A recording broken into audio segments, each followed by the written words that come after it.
এই বৈঠকে আজকে মুখ্যমন্ত্রী 4টি পুরসভার চেয়ারম্যান কারা হবেন সেই নির্বাচিত করেন তিনি চেয়ারম্যানদের, এবং একই সঙ্গে আগামী লোকসভা নির্বাচনের আগে দলের এই মুহূর্তে রূপরেখা কি হতে চলেছে তাও আজকের বৈঠকে তিনি ঠিক করেন বলে জানা যাচ্ছে। পাশাপাশি বিরোধীরা এই মুহূর্তে সরকারের বিরুদ্ধে যে ইস্যুতে সরব হয়েছে সেই ক্ষেত্রে সরকারের তরফে ঠিক কি পদক্ষেপ করণীয় সেই বিষয়ে আজকের বৈঠকে আলোচনা হয়েছে বলে জানা যাচ্ছে। ক্ষুদিরাম অনুশীলন কেন্দ্রে আজকে তৃণমূলের এই বৈঠকে মুখ্যমন্ত্রী মমতা বন্দ্যোপাধ্যায় ছাড়াও উপস্থিত ছিলেন দলের শীর্ষস্থানীয় নেতারা। আর একবার আপনাদের জানিয়ে রাখি, ক্ষুদিরাম অনুশীলন কেন্দ্রে আজ তৃণমূলের বৈঠক ছিল।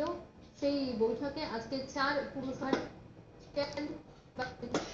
মমতা বন্দ্যোপাধ্যায় মুখ্যমন্ত্রী ছাড়াও ছিলেন দলের অন্যান্য শীর্ষস্থানীয় নেতৃবৃন্দ, এবং আজকের বৈঠকে আগামী লোকসভা নির্বাচনের আগে দলের এই মুহূর্তে রূপরেখা কি হতে চলেছে সেই বিষয়ে যেমন আলোচনা হয়, পাশাপাশি বিরোধীরা এই মুহূর্তে সরকারের বিরুদ্ধে যে বিষয় নিয়ে সরব হয়েছেন সেক্ষেত্রে সরকারের তরফে ঠিক কি পদক্ষেপ হওয়া উচিত তাই নিয়েও আলোচনা হয়েছে বলে জানা যাচ্ছে। এবং আগামী 30শে জানুয়ারি দলের যে ব্রিগেড সমাবেশ রয়েছে তার আগে এই মুহূর্তে দলের তরফে কি কি বিষয় মাথায় রাখা উচিত সেই বিষয় নিয়ে আজকের বৈঠকে আলোচনা হয়েছে বলে জানা যাচ্ছে।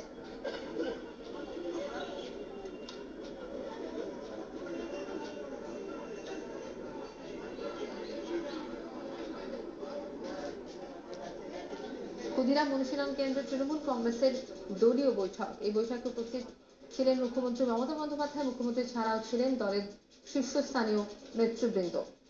বৈঠকে যোগ দিয়েছেন 5 পুরসভার জয়ী তৃণমূল কাউন্সিলররাও।